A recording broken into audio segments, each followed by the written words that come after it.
Okay, we are Terumos, Terumos, ches. and we have over here Cheska.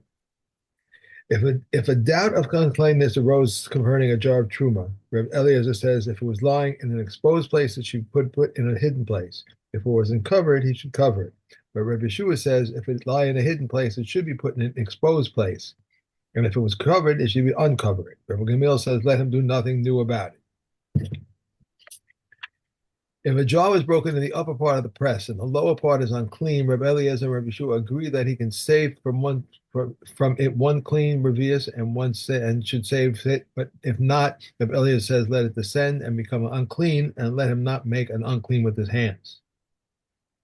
So too, if a jar of oil was upset, Rabbi Eliezer and Rabbi Yeshua agree that if it can save it from one clean revius, he should save it. But if not, Rabbi Eliezer says he should let it descend and be absorbed, and let him not gather it up with his hands. Okay. Also, Yud. I skipped. No, no, did you say, you said test, right? Because I just said Yud. I just said Yud. oh, you just said Yud. Oh, sorry, beg your pardon. Because the Yud and test are very similar to each other. Right. They've got, so, and we're going to carry on in the same, it's the same series of Mishnayos. So it's worth just going over this case again. What we have is a case of Truma that is going to be lost. Okay, it's certainly going to be lost, and now your only choice is allow it to be lost by itself, just by without intervening, just allow it to get lost, or try and save some of it. But in order to save some of it, you're going to make a tame Uh, as opposed to lost. Okay, so if you're going to make a tame, the Kohen can still use the oil by burning it. right. Okay. But Right. you're actually being matame the thing with your hands because your hands are dirty and you want to try and scoop it up and put it into a kli or something like that.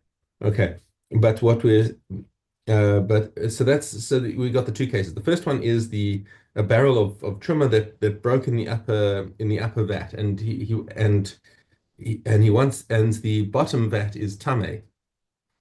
Okay, so if you let it go, then the wine is going to fall into the tame vat, and the truma is going to become tame, and you're going to have a whole mixture of you're going to have meduma Right. wine, which is mixed with which is the chulin mixed with truma, which is potentially you're going to have to throw out the entire lot.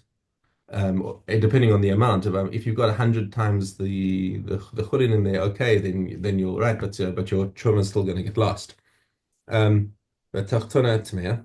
Okay, so Rabbi Eliezer and Rabbi Yeshua have a machlokes about about whether or not you should stop it. You should try and grab the thing to save the chut. And so Rabbi Eliezer says you can't, you just point blank you're not allowed to be matame with your hands. And then the second case is the case of the oil where it breaks and falls on the ground and it hasn't yet been absorbed. So can you pick it up in your hands and try and save it? And Rabbi Eliezer again says no, you cannot. Right. Okay. Valzo says in Mishnah Yud Aleph, Valzo Amar Rabbi Yeshua. Lo zohi truma she'ani muzhar alea milatame. He says this is not a case where you're not allowed to be matame truma. We ela mi laochla.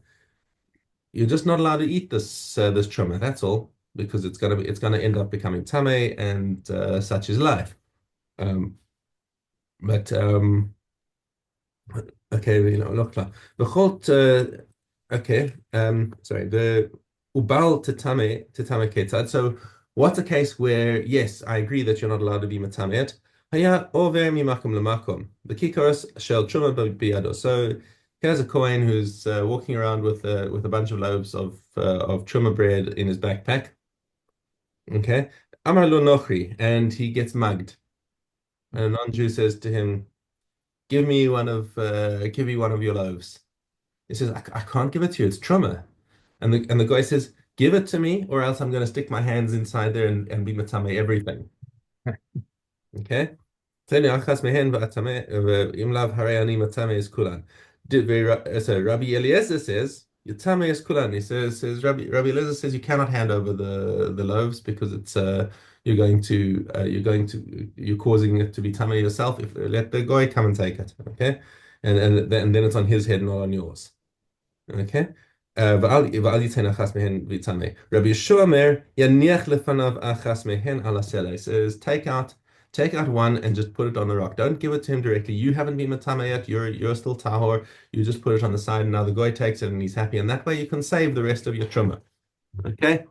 And that's and that is but Rabbi Yeshua. So the question actually that was first asked in the Mishnah. So what is the case that you're not allowed to be matame according to Rabbi Yeshua? So Rabbi Yeshua, what we learn out of this is that Rabbi Yeshua is actually saying you cannot hand it over to the guy. That would be asur. No. You can't give it directly to him. But what you can do is put it on the rock, and the guy will take it. Okay. Now similar case but different halacha. Chen nashim she'amru lahim goyim is a group of women, and the non-Jews came and said, "Tunu achas mikem unatam." A horrible situation where they're threatening these women. Hand over one of your women to us for us to have fun with. V'im lav harei anu matamim es kulchem. And if you don't hand over somebody, then we're going to do all of you. Okay, so there everyone is in agreement. The halacha is Yitamu es kulan va'al yimseru lahem nefesh achas misrael. Cannot ever hand over a single individual for that. Now, this is the same halacha applies for killing, whether it's raping or killing. It's the same halacha, but there is another halacha that's left out of this Mishnah, but that if they are coming and asking for a specific person, for example, Shimshon, right? The Plishtim came to the city and they said, hand over Shimshon, or we're going to destroy your city. And Shimshon said, yeah, do it, hand me over. And that would actually be the halacha because they're coming and asking for a specific person. They've already declared that they're after him. Right. And they're in order to save the people, all the rest of the people, they were allowed to take Shimshon and hand him over. So in that case, right. Mhm. Okay, Hazoreh Truma. Okay, now what happens back to the subject of Truma after we had a little digression over there. Back to the subject of Truma. Hazoreh Truma, if he took Truma seeds and planted them. Okay, now what do you do with these seeds? Okay, Shogeg, what happened if he did it b'shogeg? He didn't realize that these were truma seeds that he was planting. Okay, so the truma is basically already destroyed. Nobody's going to eat them now. So what is it? What does he have to do? Yofach, he can plow it over and make sure that these truma seeds don't take root, don't start growing, and then he would be in further trouble. But if it was mazid, if he knew it was truma and he planted it anyway, then his punishment is he's got to leave them there. Okay, Yikayim. Why is that his punishment? Because now whatever grows is going to still be truma. Oh, right. And now he's going to have truma on his hands and he's got to handle it with truma as truma even when he's harvesting. Okay. Im hevi shlish, however, if the seeds grew to a third of their maturity before he had a chance to plow them over. Then shogeg ben mezid yikayim. Then even if he originally planted them b'shogeg, he has no choice now but to leave them, and they are still considered truma. Over pishtan, but flax is a different halacha now. Over pishtan mezid yofach. Even a mazid, even if he did it deliberately, he still has to plow it over. Why? Because the part that you're actually benefiting from in the flax is not the edible part; it's the non-edible part, the casing of the seeds. That's where you make the linen out of. So the guy, if the guy's doing it deliberately and thinking, "Ha, I'm gonna cheat the system." So yeah, okay, fine. So the seeds I'll take out and I'll treat them as truma, but I still got the benefit of the flax. So then even then we tell him that he has to plow it over. Okay. Okay. And back to a test. Hey, Tess. If a saw of truma fell into 100 and one ground them and they became less, just as the chulin became less, so the truma becomes less and is permitted. If a saw of truma fell into less than 100 and one ground them, then they increase, just as the chulin increased, so the truma increased, and is forbidden. If it is known that the chulin wheat is superior to that of truma, it is permitted. If a saw of truma fell into less than 100 and chulin fell in afterwards, if accidentally, it is permitted. If intentionally, it's forbidden.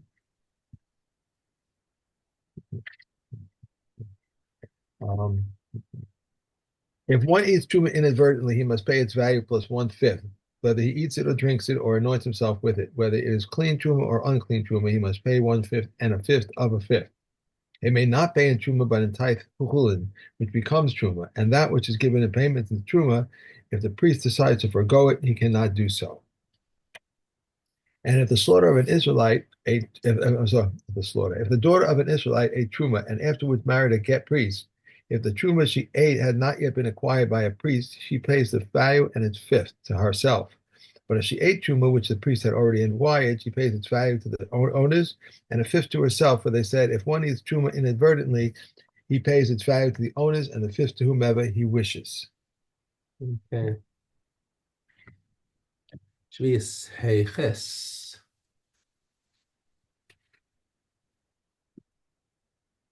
Beit Shammai says, one may not sell him a plowing cow in the seventh year, but Beis Hillel permits it because he can slaughter it.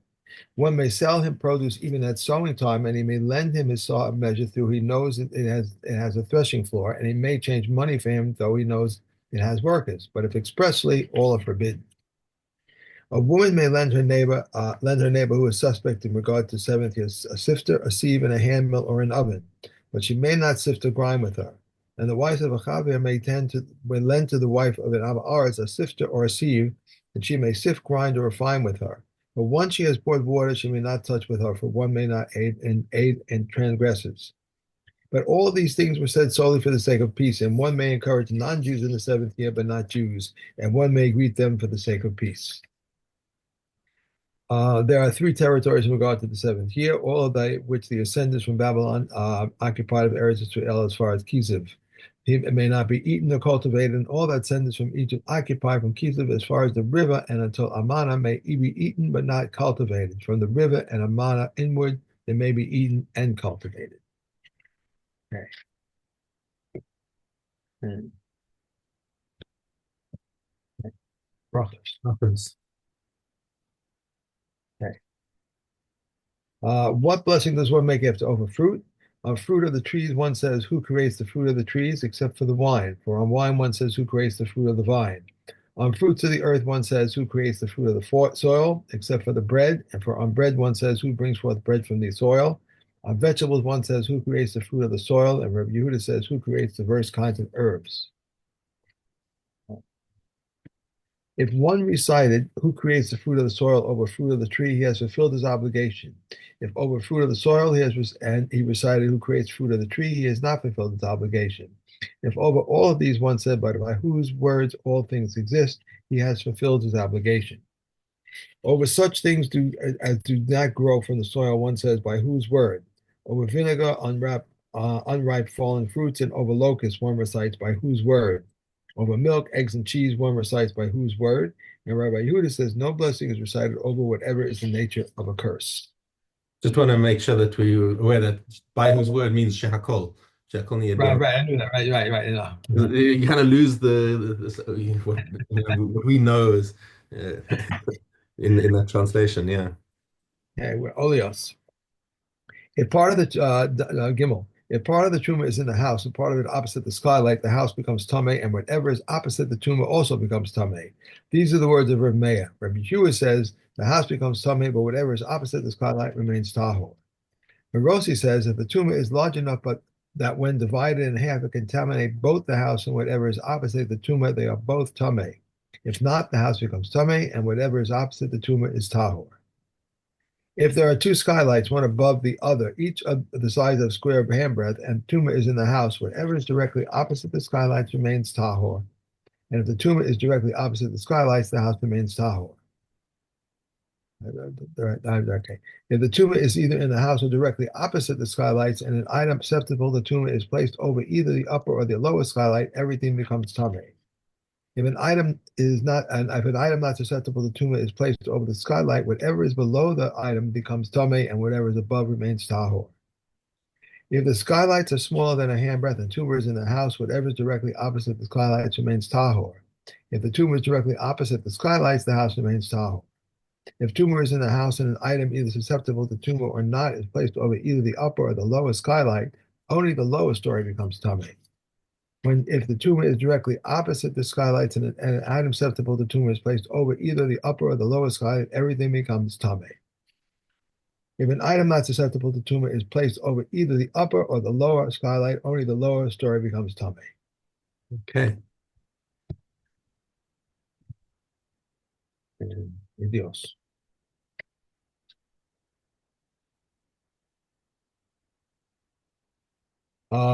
Rabbi Yeshua ben Yozer, the leader of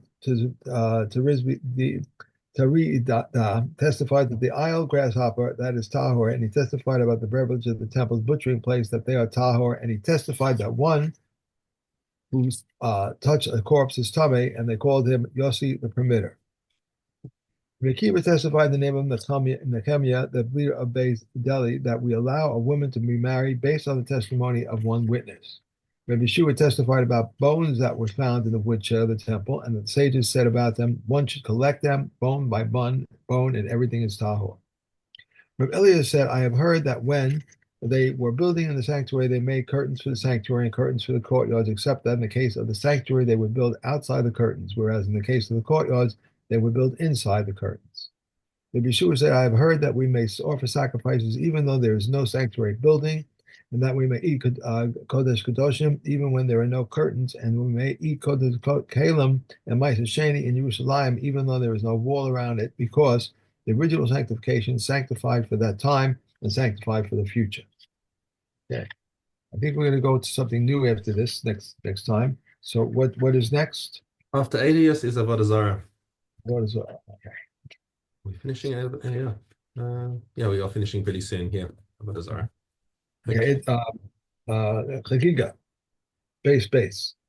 Yossi ben Yosef says not to lean the hands on the head of a sacrificial animal on Yom Tov. Yossi ben Yochanan says to lean. Yeshua said, Rakia says not to lean. Nietzsche the Arbai says to lean. Yudah ben Tabai says not to lean. Shimon ben Chaknak says to lean. Shemaiah says to lean. Avatalan says not to lean. Hillel and Menachem do not disagree. Menachem left office.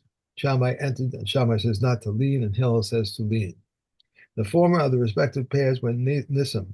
The latter were heads of the Beis Din. Beit Shammai said, we may bring Shalom on Yom Tov without leaning on them, but we will not bring Olios. Beit Hillel says, we may bring both Shalom and Olios, and when we lean on them. If Shavuos falls on the eve of the Sabbath, and Shammai says the day of slaughter is after Shabbos. Beit Hillel says there is no day of slaughter after Shabbos, and they concur that if it fell on the Sabbath, the day of slaughter is after the Sabbath.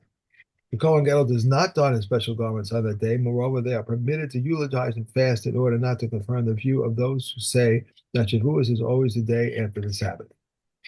Yeah. Okay. I read something.